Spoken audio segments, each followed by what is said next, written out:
أعوذ بالله من الشيطان الرجيم.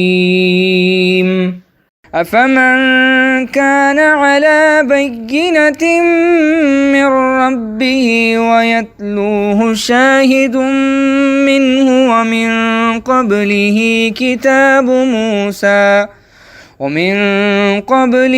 كتاب موسى إماما ورحمة، أولئك